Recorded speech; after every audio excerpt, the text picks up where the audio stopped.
next committee is Lake Whatcom Reservoir and Natural Resources, and is chaired by Dan Hellman. Thank you.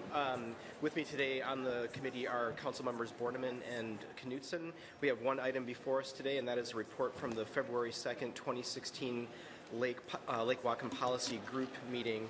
And in that meeting, we had 5 items. I'm just going to cover a few of those, or a few points of those items here briefly.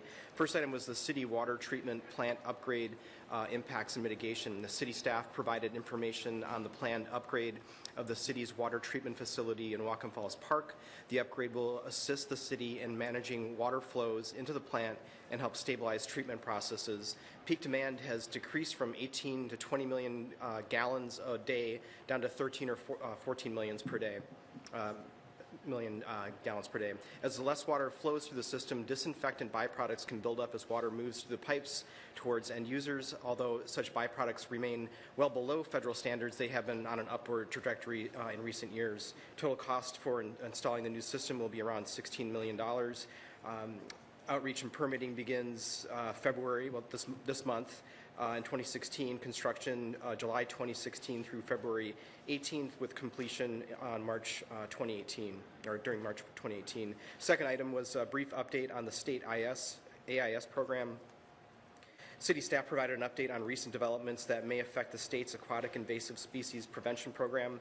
In 2015, the legislature asked the Washington Department of Fish and Wildlife and the Washington Invasive Species Council to set up an aquatic invasive species funding advisory committee to provide recommendations to the legislature on a funding mechanism for increased resources for invasive species management and prevention. The target is to find a way to raise $5 million annually for prevention and education. About half of the funding will likely come from the general fund to reflect that all residents benefit from healthy water. The third item was an annual Lake Whatcom work plan report. Staff provided an overview of the forthcoming 2015 Lake Whatcom Management Progress Report. There are several items that were covered, including land preservation, stormwater, land use, aquatic invasive species, and education and engagement. The fourth item before us was Sudden Valley Stormwater Management Plan.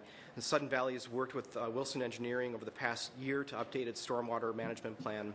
All lots and common properties in Sudden Valley drain directly to Lake Whatcom. The new stormwater plan will provide plans that will be available to homeowners to use in helping to design any required systems or methods. The fifth item was just simply our meeting schedule for 2016, and that can be found on the city calendar page at cob.org. And that is the end of the report. Are there any questions or comments from committee members?